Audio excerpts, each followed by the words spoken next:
Di sini, Senku lanjutin membuat sesuatu seperti perhiasan anting. Nah, itu tuh katanya sebuah anting dari sains yang berguna untuk bisa komunikasi. Yap, bener banget, itu adalah earpiece. Ya pokoknya dia bikin earpiece lah ya. Kalau untuk bahan dan prosesnya tuh saya juga masih bingung. Nah, earpiece ini katanya bisa menangkap sinyal radio karena di dalamnya ada batu. Gak ngerti lah saya juga ya. Lalu alat itu juga gak butuh baterai. Jadi alat ini bisa hidup selamanya. Karena konsep pembuatan alat ini tuh mirip seperti bikin alat radio dari kristal di episode-episode sebelumnya. Setelah itu, mereka pun jadinya berhasil membuntuti rombongan si Kohaku bareng pasukan si Ibara dan Muz. Abis itu, si Senku nyuruh Soyuz buat lemparin si earpiece-nya. Dan tentu aja, dengan penglihatan tajamnya, si Kohaku bisa lihat alat itu dan langsung mengambilnya. Kohaku juga langsung memakainya di telinga. Pas dites, untungnya suara si Gen bisa didengar oleh si Kohaku karena alat itu. Jadi alatnya berhasil dibikin ya. Nah, di sini tuh ada info bahwa alat ini cuma bisa berkomunikasi satu arah aja. Jadi tim Senku aja yang bisa ngomong ke Kohaku, dan Kohaku cuman bisa denger doang dan gak bisa ngejawab mereka.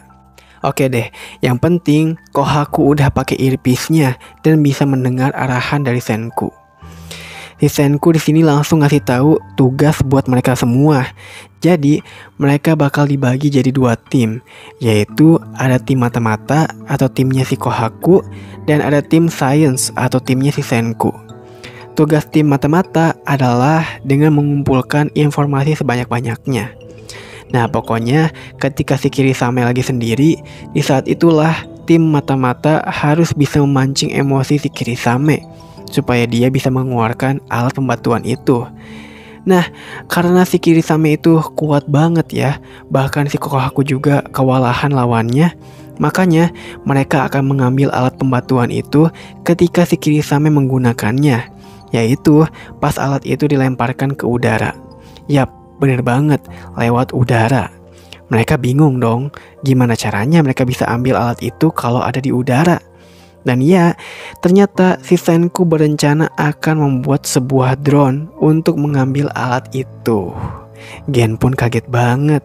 Lagi-lagi Senku bikin alat yang gila banget di luar angkasa. Jadinya dengan itu, mereka balik lagi ke gua dan mulai membuat mesin penggerak sederhana sebagai salah satu komponen di dalam drone nanti.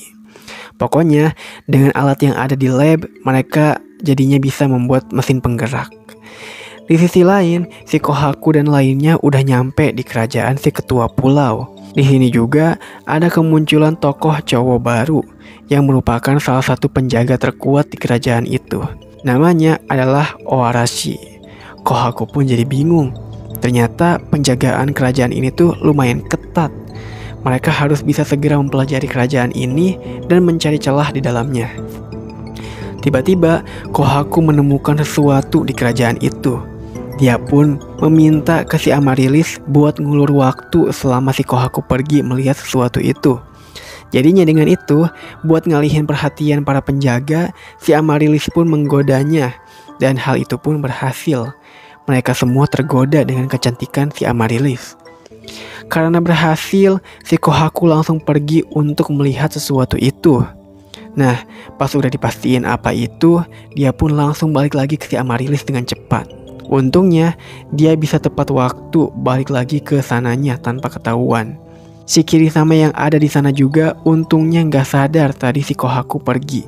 Kohaku pun merasa senang di sana karena dirinya tadi udah lihat sesuatu, yaitu sebuah kunci untuk kemenangan sains. Kira-kira apa ya kuncinya ya? Nah, karena Kohaku udah tahu kuncinya, sekarang tinggal ngasih tahu tim Senku nih. Tapi gimana caranya gitu kan ngasih tahu mereka? Soalnya si earpiece ini kan cuma punya bisa komunikasi satu arah doang. Kembali ke Senku, di sini Senku udah berhasil bikin mesin motor buat diuji coba. Dan hal itu pun berhasil, si mesin motornya berjalan lancar. Karena benda itu bisa berfungsi, si Gen pun kepikiran sesuatu, yaitu membuat si mesin menjadi sarana komunikasi untuk si Kohaku. Dengan begitu, si Kohaku dikasih tahu oleh Senku bahwa nanti ada sebuah benda seperti tikus yang menghampirinya. Dan benar aja, mesin itu datang ke kerajaan. Tapi untungnya gak ada yang curiga, karena orang primitif itu gak tahu kalau itu adalah benda modern yang seperti tikus. Ketika Kohaku melihatnya, dia pun langsung menangkapnya. Setelah itu, Gen menyuruhnya untuk meluncurkan tikus itu ketika si Kohaku butuh bantuan sesuatu atau semacam pesan SOS. Oke deh kalau gitu.